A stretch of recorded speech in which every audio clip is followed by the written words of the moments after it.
Yo, peoples! qushu92 here. Welcome back to yet another iteration of Qushu Views Anime. Onwards to the second part, because technically, the last episode of One Piece I did last night was part 1 of the premiere of the series returning again. And today we have part 2. I'm glad you guys told me in chat during today's One Piece reaction. Otherwise, I never would have known, would have fallen asleep, and I would have missed out on the window of opportunity to actually do a reaction while it was still daylight out. So thanks for that. Let's go! So I incorrectly said that this was the ending to yesterday's episode, but it turns out this was actually the opening, which was a very well done episode. Very well done opening. Whoa! Oh, oh, oh, oh. I'll say this again. This opening has so many. This opening has so many moments of tugging at my heartstrings, but I can't explain. I can't explain it to any of you. In the last episode, Kizaru basically started to lead the fleet for their assault on Egghead. Doberman giving a tally of every single person that's on the island, even noting Bonnie who's there.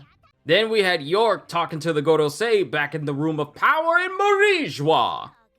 But York is being held hostage by the Straw Hat crew.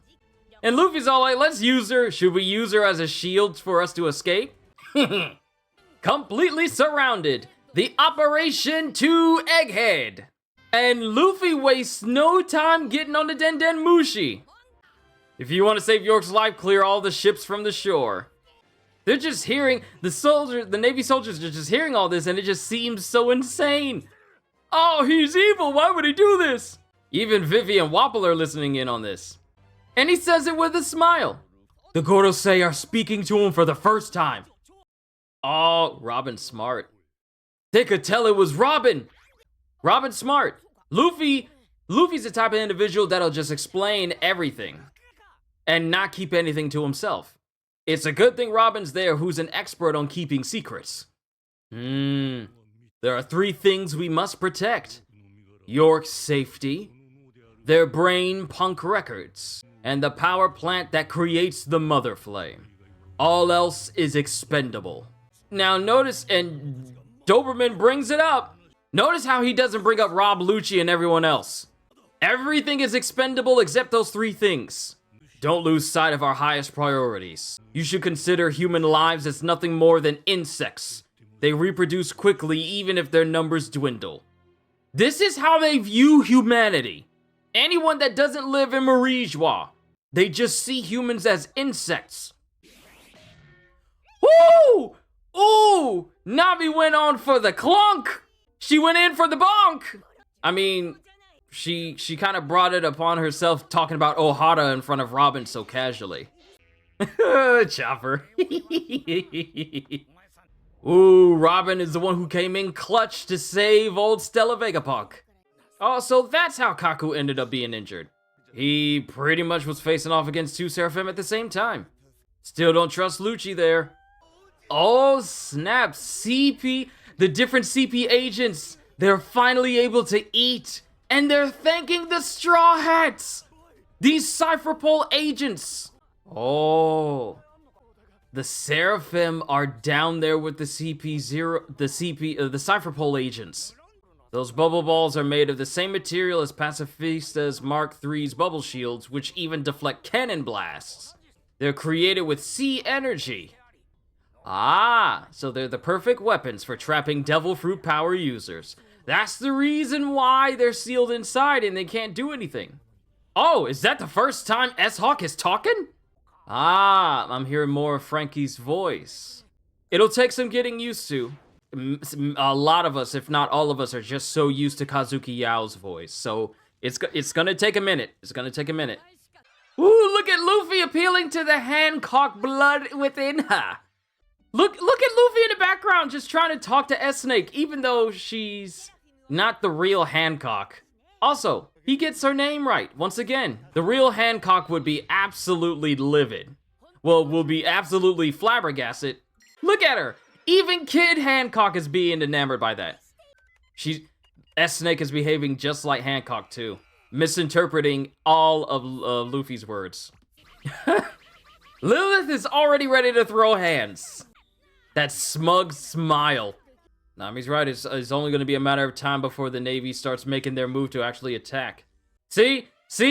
Lucci is up to something. Also, that cover image for the first part, I can't say nothing about that. Ooh, Stussy. Woo! Elbaf!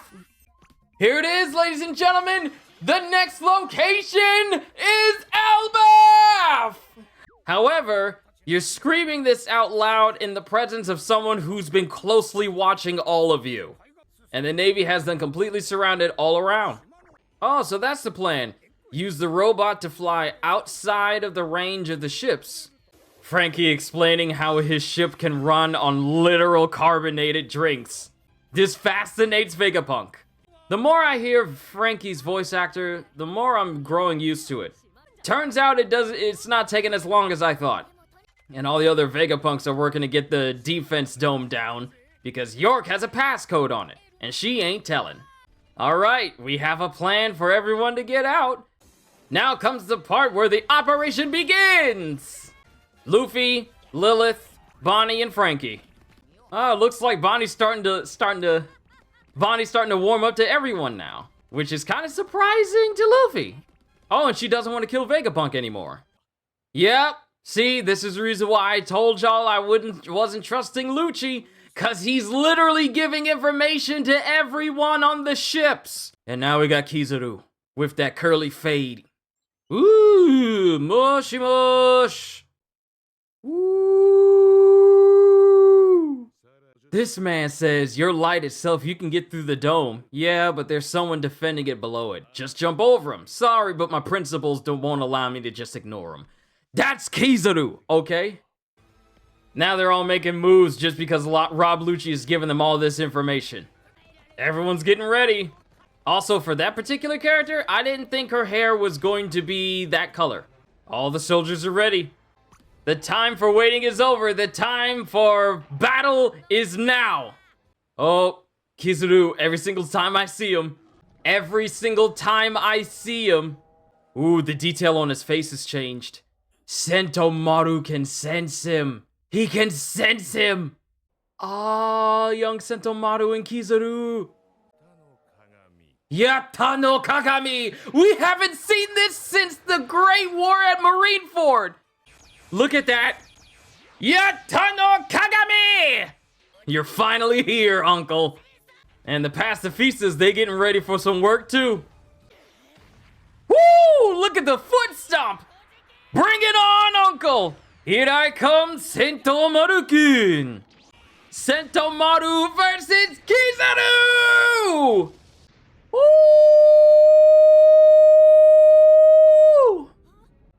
Luffy can tell.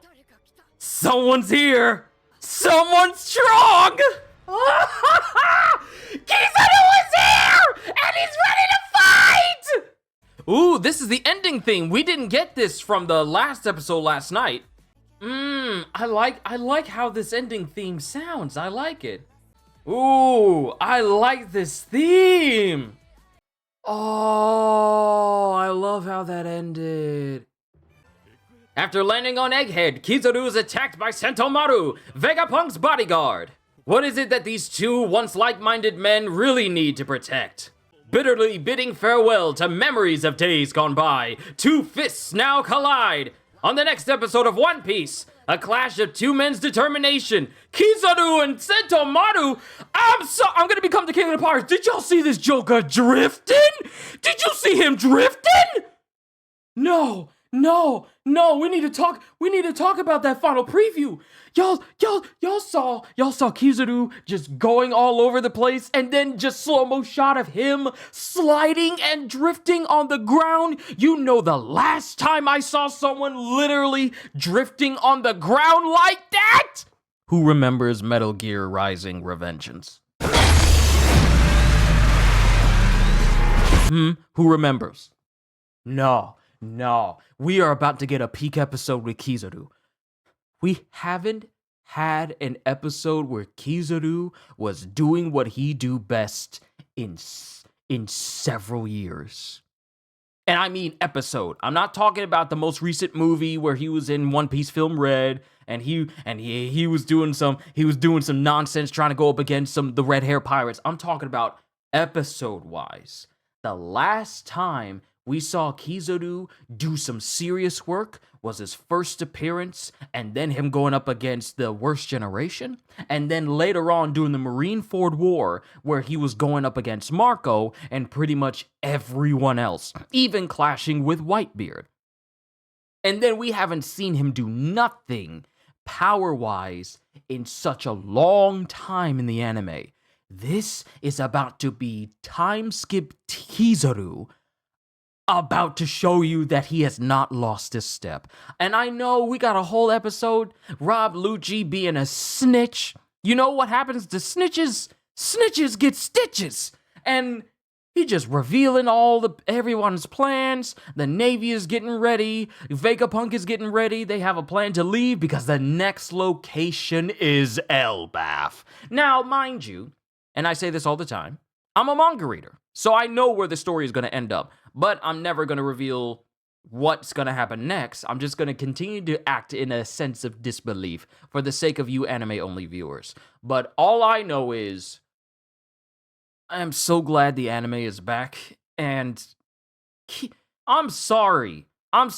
Everything that happened in this entire episode just got sidelined the moment the preview saw Kizaru drifting.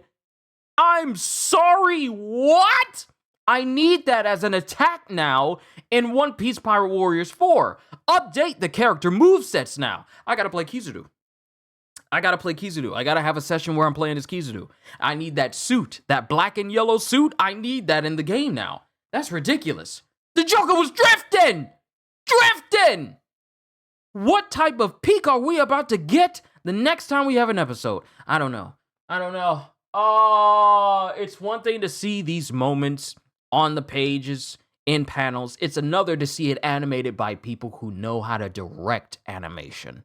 This was overall a good episode. I enjoyed it. Sorry if it took me so long to get it out to you guys, but we are about to get some peak fighting in the next episode.